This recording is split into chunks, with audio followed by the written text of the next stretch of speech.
Estou aqui recebendo o Marquinhos Mossoró.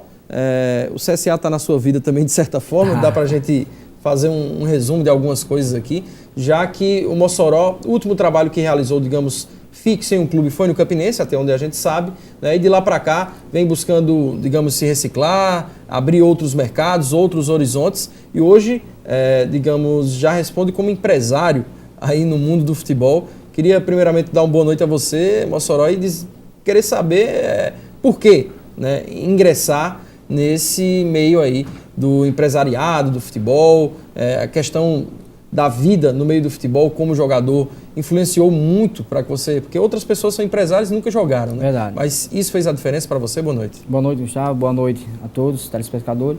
Prazer mais uma vez estar participando do programa, já que faz tempo, né? A última vez foi em outubro do ano passado, quase um ano. Isso. Mas como você falou, a amizade, né? Por onde eu passei como atleta durante 15 anos, eu deixei muito mais amizades, né, nos clubes por onde eu passei, e as portas estão todas abertas para mim. Acho que por isso que seguiu, né, esse segmento na minha vida. Eu passei por um tempo em Portugal fazendo um curso, né, de gestão de futebol no Braga, onde meu irmão era atleta do Braga. E em seguida, né, aí eu voltar ao Brasil, houve algumas propostas, alguns contatos para que eu pudesse voltar como gerente de futebol. Então, no momento, eu achei por bem dar um tempo, já que passei 1 ano e meio no Campinense, acabou me desgastando muito em relação à minha família. E interessante que eu recebi o convite do CSA, né? Eu me tornei funcionário com o gerente e aí, em seguida, essa briga política que vem se arrastando até essa data de hoje ainda.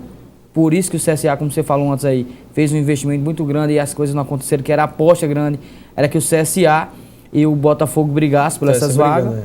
Né? Então, isso tudo aconteceu, eu acabando saindo, antes mesmo de me apresentar, inclusive até os que foi a mídia que lançou em Campina Grande em relação à minha imagem, na época que eu saí do Campinense, e até me prejudicou, né? Isso aconteceu até eu não permanecer no CSA. Mas passado, e eu continuei pela amizade, como eu falei, que eu construí durante esses 15 anos dentro do futebol, e começou a me ligar pedindo informações de atletas. Como eu tinha uma amizade muito boa jogando com um atleta e depois como gerente de futebol trabalhei com alguns deles, e começou a seguir aí uma vida nova, uma carreira nova de empresário. Né? Por que não eu começar a seguir nessa linha? E graças a Deus eu consegui mais ou menos em torno de 4, 5 meses, consegui empregar na faixa de 55 atletas. Né? E os clubes que eu coloquei jogadores me agradeceram demais, então segui essa linha e por último agora consegui fechar um negócio muito grande também junto com o empresário FIFA de São Paulo com meu irmão, foi na venda do Braga para o time Al Ahly da Arábia Saudita. Então para mim isso está sendo muito bom, porque eu comecei a abrir um mercado não só no Brasil, mas agora também no exterior. Tocou nesse assunto do mercado europeu, que é o português, no qual seu irmão jogou durante um bom tempo. Vários jogadores aqui de Campina também, vira e mexe, a gente sabe que estão por lá e voltam.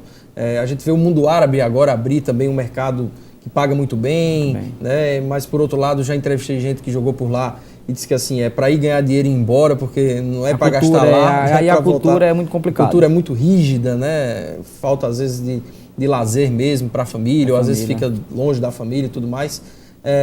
Esse mercado que surge no mundo árabe, ele de certa forma começa, entre aspas, a prejudicar países como Portugal, porque Portugal absorve muito, ou pelo menos absorvia muito, jogadores aqui do Brasil. O mundo árabe começa, digamos, a dividir esse mercado também? Não tanto, porque o Portugal eu tive um bom tempo lá e você vê que é imenso a quantidade de brasileiros que estão nas equipes. E agora fundaram uma liga lá ano passado que se chama Segunda Divisão, que são todas as equipes principais, são 20, elas são obrigadas a colocar um time na segunda divisão, então são chamadas equipe B. Então todas elas são a média de 23 anos, você pode colocar 5 acima. Então o pessoal ele usa o pessoal que não tem atividade na principal para poder jogar no mesmo nível que é. Então o brasileiro lá é imenso. Na Arábia, no mundo árabe, não é tanto porque só são 3 estrangeiros. Então isso reduz bastante. Em Portugal não tem essa limitação. Então para isso eu acho que não vai prejudicar tanto. Porque assim, o que pode prejudicar é tirar os jogadores de mais qualidade, como foi o caso do Bruno César, que jogou no Corinthians. Tirar pelo bolso mesmo. O treinador do time de Márcio, que é o Al Ahly lá agora, era o treinador do Porto, que foi bicampeão de Portugal, então foi todo para esse time. Então acho que prejudicar em relação ao mercado, não tanto, né? Eu conheço muitos jogadores do Brasil, se você for contar, tem mais de 200 atletas disputando o campeonato português, né?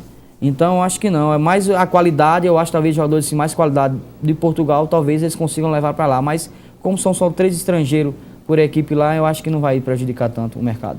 O futebol português hoje, ele, vamos dizer assim, gira em torno da figura do Cristiano Ronaldo, que é a referência, né? E é um país no qual você bem colocou que não há limitação aí de estrangeiros.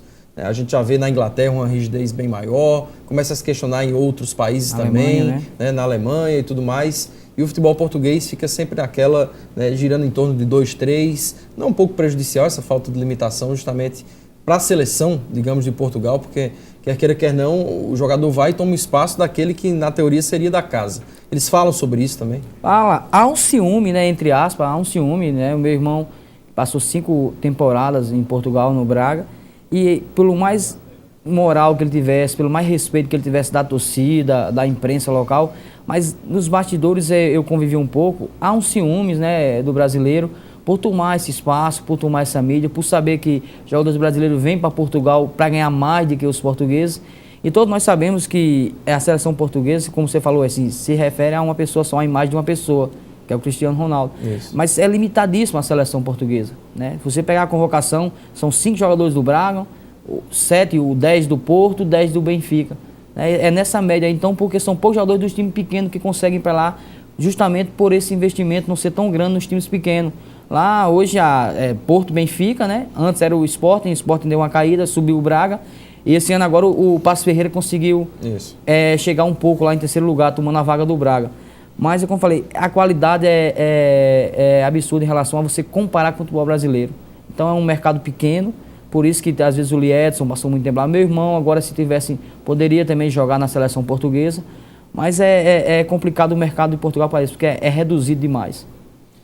Você tocou num assunto aí, o time do Paços Ferreira, e tem sido, pelo menos acho nos 2 últimos dias, um assunto bem que tem movimentado principalmente as redes sociais, até pela referência desse atleta que eu vou citar agora, em especial com a torcida do Campinense, que é o Roberto Dias, né, um jogador que foi eleito aí, eu acho que o melhor zagueiro da Copa do Nordeste, né, referência, se citou muito a possibilidade dele jogar no Asa, falou do Ceará também, do América, né, e ele acabou indo para outro país. Eu bato um papo às vezes com ele pelo Facebook, e ele me colocava, Gustavo, a cultura é diferente, está sendo difícil aqui para mim, né, longe da família, não sei, estou pensando, estou repensando.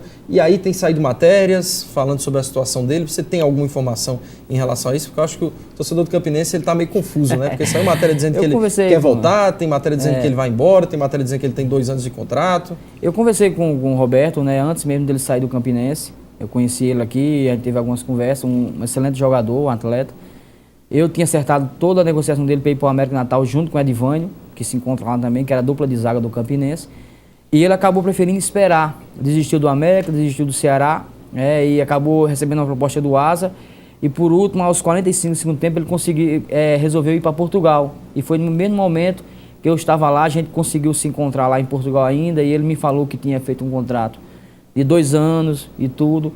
Em relação à cultura lá, é a mesma cultura do Brasil. A pessoa que vai para Portugal hoje e falar em relação à cultura, eu acho que não tem que reclamar. Alimentação, você é bem recebido, você consegue viver bem. É mais a distância mesmo, né? E a questão de se adaptar e ter um pouco de paciência, né? Mas aí eu acabei ficando surpreso com as matérias que eu vi nos jornais, né, internet, em relação a ele estava voltando, que ele estava indo lá como tinha sido para fazer uma avaliação. E eu acho estranho porque os times de Portugal dificilmente ele leva atletas para poder fazer avaliação. Eles já vão com o contrato assinado. E eu conversei com o Roberto antes de vir para o programa, né? Tenho uma intimidade de poder conversar com ele, e ele me explicou que o treinador preferiu ter uma relação que vão levar para esses jogos, são 2 jogos agora eliminatórios, agora da pré-Champions League, né? Então ele ficou de fora, e o treinador pediu então para negociar ele que não queria, primeiramente, contar com ele. Então ele me falou que tem algumas propostas de alguns clubes de lá, já que ele não pode voltar para o Brasil agora, ano, né? Até dezembro, porque a janela fechou. Então ele vai esperar até dezembro, mas acho que essa semana ainda que vem agora ele deve ter alguma resposta, porque há uns clubes lá de Portugal que podem contratar. Então esse contato, os clubes podem até emprestar O caso de Benfica e Porto, eles fazem muito isso. A maioria dos jogadores ali emprestam. Ali o Braga tem 3, 4, 5 jogadores do Benfica, do Porto. Então, para ele ficar lá, o mercado é muito bom em Portugal. E no momento que ele viveu aqui no Campinense, da conquista da Copa do Nordeste, eu acho que o mercado de Portugal para ele vai ser excelente.